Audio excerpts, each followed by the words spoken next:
Muito bem, estou batendo um papo aqui no Gazeta Entrevista de hoje com o ex-prefeito de Rio Branco, professor Raimundo Angelim. Estamos aqui fazendo também uma análise dessa situação da Operação G7, seus desdobramentos.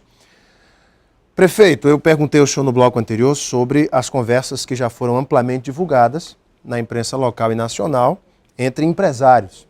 Às vezes o empresário, no afã de mostrar que tem uma certa intimidade com o governador, faz citações, outros falam de grupo, e um próprio empresário fala do G7, o outro fala que não, vamos diminuir o tamanho da casa do programa Cidade do Povo, que ele eventualmente seria um dos detentores de parte dos lotes desta obra, e diz, vamos diminuir o tamanho da casa para obter mais lucro. Você não acha que são essas conversas que acabam, de alguma maneira, respingando no gestor público, no caso no governador? Alan, me permita me reportar só um pouquinho sobre aquela pergunta anterior.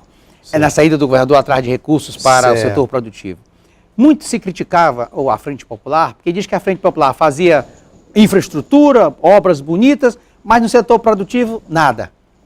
E nesse governo do governador Tião Viana, os 2 anos nunca se investiu tanto no Acre, na área produtiva, como nesse governo. Seja na suinocultura, na avicultura, na piscicultura, no plantio de açaí, na bacia leiteira. Ou seja, está se criando no estado uma nova classe média rural. Por quê? Porque a grande preocupação do governador é que se nós não criarmos riqueza, gerar emprego, oportunidade de emprego e renda para essas pessoas, o Acre fica insustentável por muitos anos daqui para frente. Ele tem que gerar impostos, gerar receita própria. Por isso se investe hoje tanto no setor produtivo. Portanto, quanto mais recurso vier, seja para o micro, para o médio ou para o grande, mais investimento terá no nosso estado e mais forte ficará a nossa economia. Olha, Alan, nós moramos num estado, numa cidade que todo mundo se conhece. Eu fico muito preocupado quando tem pessoas que vêm aqui no seu programa, como ontem, e dizer o seguinte, não, esses empresários, nós não temos relação com eles. No Acre, todos nós nos relacionamos. Quando tem um processo eleitoral, seja a situação oposição, vai logo mostrar o seu plano de governo, quando tem, seu projeto político, quando tem, para a classe empresarial, nos seminários que tem na FIAC, que tem na FEComércio, nos seminários, para se debater os planos de governo. E uma coisa que você que está assistindo provavelmente não tem informação, Alan, o programa Minha Casa Minha Vida, que é a construção de habitação, o Estado não faz o processo licitatório, não é o Estado que faz o processo licitatório. O Estado faz o processo licitatório na terraplanagem do terreno, na água, esgoto, a saneamento e pavimentação, na infraestrutura do terreno. Aí as empresas têm que procurar a Caixa Econômica Federal e me parece que o Banco do Brasil, porque é quem é os agentes financeiros do PAC. Financiadores. Do PAC, né, o projeto Programa de Aceleração. E lá elas fazem um cadastro e a equipe da Caixa faz toda a investigação, ver se a empresa tem capital, estudo técnico, para ver se elas estão ou não aptas a ser contratadas para executar aquela obra. Exato. Então, na Cidade do Povo, erroneamente tem se colocado que o processo licitatório da Cidade do Povo, não. Conjunto habitacional com recursos do PAC, do Minha Casa Minha Vida, não tem processo licitatório pelo Executivo. Exatamente. É feito através de uma contratação, agente financeiro e empresas, que elas têm que passar nos cadastros, que é extremamente rigoroso.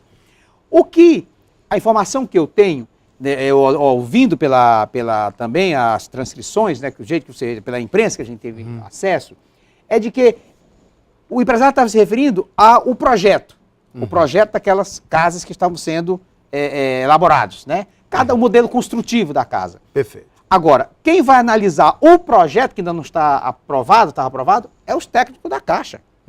Chega lá, os técnicos vão analisar, não, mas peraí, a metragem dessa casa não está correta, ou está correta. Não é o governo do Estado. Quem analisa é a Caixa. Quem analisa a Caixa. O agente financeiro. Porque quem vai contratar é o agente financeiro. Perfeito. Agora, cabe ao Executivo a licitação da infraestrutura. Que é a parte do saneamento, a pavimentação e terraplanagem, né? Abrir ruas, a iluminação. Mas a contratação da casa em si é os agentes financeiros. O governo acerta, na sua opinião, em manter os contratos com essas empresas, prefeito, sob justamente esse ponto de vista da presunção da inocência? Alan, olha, o desdobramento dessa operação, Há empresários, há empresas que forem inocentadas, né? Obviamente que sim, né? Agora, aquelas que forem condenadas pela justiça, com o amplo direito de defesa que todos terão, aí certamente continuarão sim. Agora, uma coisa o governador já determinou, é que não para nenhuma obra nesse momento. Ruas do Povo, que foi iniciar lá no bairro Altamira, continua em todos os municípios e não vai parar. Prefeito, a investigação da Polícia Federal, ela toca num ponto também muito sensível, que são as obras do Ruas do Povo e cita vários municípios, Tarauacá, Manoel Urbano, Vila Campinas, Plácio de Castro e Feijó. Em Tarauacá, por exemplo, o inquérito aponta que já foram gastos R$ 6.400.000 na construção de 7 quilômetros de ruas, pavimentação com tijolo ou asfalto. Segundo o inquérito, 90% dessas ruas foram pagas e apenas 25% conclusas. Isso passa para a opinião pública de que esse dinheiro foi desviado. E aí, prefeito? Como é que funciona isso daqui? Olha, Alan, a informação que eu tive conversando com o diretor técnico do DEPASA, o Marcos, o engenheiro Marcos, ele é muito competente, por sinal, ele me contou, não vou citar aqui o caso de Tarauacá, e depois o caso de Acrelândia, quando foi objeto de discussão aqui no seu programa. Tarauacá, por exemplo, é a rua Epitácio Pessoa, uma rua que a prefeitura passou para o município. O nome, ela tem 1.200 metros de comprimento. Só que quando se fez o georreferenciamento, a topografia, vamos dizer assim, ela tem 2 quilômetros de extensão. Começa no centro da cidade e termina num bairro. Né? Uma parte dela, os 1.200, foi trabalhado, asfaltado. A outra parte não, porque não constava do projeto daquela rua. Agora, muitas vezes a pessoa chega na rua, como eu vi agora na televisão, diz, não, mas está aqui, não foi pavimentada não. As Ruas do Povo, no interior do estado, não é, nos 21 municípios do interior do estado, não é só a pavimentação. Ela é feita a rede de drenagem, exato, de águas pluviais, ela é feita a rede de água, esgoto não, mas a rede de água, abastecimento de água, é feita a terraplanagem, a base, subbase e a pavimentação.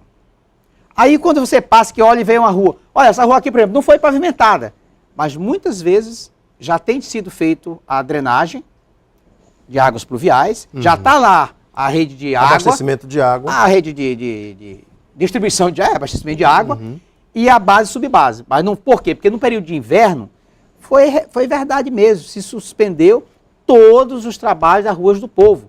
Porque no inverno, inclusive no inverno, os próprios órgãos que financiam, há uma recomendação para se paralisar, porque se trabalhar com terraplanagem, com movimento de terra no período de inverno, é jogar dinheiro no mato. Sem dúvida. Então, o que ocorre é que muitas vezes uma rua só falta colocar pavimentação. Aí é o tijolo, asfalto, TSD. Mas já se gastou naquela rua, na parte que é a parte da água e da drenagem e da terraplanagem. Vou dar um exemplo para você aqui de Acrelândia. Eu trouxe esse dado aqui, porque ontem foi colocado aqui, lá a Acrelândia só tem 4 ruas prontas. Foi a fala do ex-prefeito Tião Bocalon. Não é verdade. Esses dados que eu vou dizer aqui, Alan, qualquer pessoa, você que está nos assistindo, pode ir no DEPASA amanhã, que agora essa hora da noite já está fechado, ou qualquer dia, que essas informações estão disponíveis, como estão para os tribunais. Acrelândia, se pediu do prefeito a relação das ruas, ele colocou 18 ruas para serem pavimentadas, Ruas do Povo. Quando foi feito o trabalho de topografia, se identificou que eram 34 ruas. 34 ruas lá em Acrelândia, num bairro que chama de Portelinha, o nome. Portelinha, o nome do bairro lá em Acrelândia. 34 ruas. Dessas 34 ruas, 12 estão já prontas. E 22 estão em execução, que é a parte que eu te falei, de água, drenagem, base e subbase. Estavam paradas no inverno, mas já reiniciaram, desde que o dia que o governador lançou aqui o programa na Altamira, e todos os 22 municípios reiniciaram. Estão em execução. Essas 12 ruas o governo não recebeu ainda. Por quê? Porque pela legislação, pelo contrato assinado com o órgão financiador, você só pode receber quando as 34 forem concluídas. Você, quando financia uma casa, você não vai receber o banheiro, depois recebe a sala, você recebe a casa toda. Perfeito. Então, essas ruas estão no caso de Acrelândia. O que é que ocorre? Esses contratos todos estão em vigência. Então, todas as 34 terão que ser concluídas. Agora, 12 já estão prontas e as 22 em execução. E muitas delas, como em Tarauacá, como Anel Urbano, já tem medições prontas. Porque assim, a empresa faz a drenagem de águas pluviais, faz a medição, paga-se. Faz a redistribuição de água, faz a medição, paga. Você não deixa concluir tudo, você vai pagando... Vai pagando conforme a obra vai sendo executada. Exatamente. E você parece que é até engenheiro. A gente tem que conhecer um pouquinho. Né? E a medição é feita justamente assim. E cabe ao poder público fiscalizar se foi bem feita. Inclusive, no programa Hoje do Povo, eu entrevistei o próprio Gildo aqui, falei, ó, Gildo, tem muita gente, vários bairros, citei aqui os bairros para ele, ó, Jardim Eldorado, Rua Santa Helena, ali na Rua Isaura Parente, a Rua do Divisor do bairro Vitória, Estrada do Sol no Taquari, o bairro Aeroporto Velho. Uma coisa interessante. Citei para o Gildo e disse, ó, Gildo, essas ruas aqui foram feitas, Rua do Povo, precisa rever isso daqui. Agora, disse, vamos rever isso uma coisa que é bom colocar, cada trecho desse no interior e tem um engenheiro responsável pela obra. Agora, se questiona assim, mas aqui estava previsto para ser asfalto e botaram tijolo. Até para se fazer isso, você precisa fazer uma justificativa e uma nota técnica e arquivar, colocar no processo. No processo, exato. Agora, Alain, a gente dizer que num volume de obra desse não tem algum problema, deve ter. Isso faz parte. E agora, dizer que isso aí teve corrupção, se pagou a obra inteira e não pagou e não se fez, não acredito nisso. Agora, é bom que se diga, essas informações que eu disse aqui e essas outras que o tempo é muito curto, está à disposição no DEPASA, fica ali próximo ao casarão, está à disposição para qualquer cidadão que queira ter acesso a essas informações. Prefeito, só para eu toquei nesse assunto logo no preâmbulo, que há muita especulação hoje de que os fatos que estão acontecendo seriam uma retaliação do Planalto, ao fato do Jorge Viana ter apoiado a criação do Partido da Marina, enfim, e outros aspectos também. Agora, recentemente, ontem, uma decisão do ministro do Supremo Dias Toffoli, que foi colocado no Supremo pelo presidente Lula, um indicado do presidente Lula, declarou a inconstitucionalidade do artigo 37 da Constituição do Estado do Acre, que colocava no âmbito da gestão pública a legalidade da contratação e permanência daqueles 11.554 servidores que foram contratados no período de 5 de outubro de 1983 até 1994. Prefeito, é possível fazer, sai a Operação G7, depois vem essa decisão também, e aí existe um prazo de 12 meses para que o governo possa realizar concurso público. Há, claro, a possibilidade ainda de recurso nesse caso aqui, mas são muitos fatos que levam alguns analistas políticos a fazer especulações. O senhor acredita que haja uma retaliação do Planalto? Alain, eu não conversei com o governador Tião Viana nem com o senador Jorge sobre isso, mas tenho certeza absoluta que nós repudiamos qualquer insinuação dessa natureza. O governo do Estado, como a prefeitura, no meu mandato e no mandato do Marcos, nós temos uma relação muito próxima, muito respeitosa, muito cordial com o governo federal, seja com o ex-presidente Lula, com a presidenta Dilma. Temos ajudado bastante. Isso é impensável uma situação dessa natureza. Em relação à questão do ministro Toffoli, que ontem fez, mas não foi concluído ontem, porque foi pedido vistas, né, pela um dos seus pares. Hoje, provavelmente, foi votado, já tem uma decisão. E pelo que eu estive com o Procurador-Geral do Estado, para essas informações, de 1988 a 31 de dezembro de 1994, que foram pessoas que foram contratadas nesta época, no governo do senhor Flaviano Melo e do Romildo.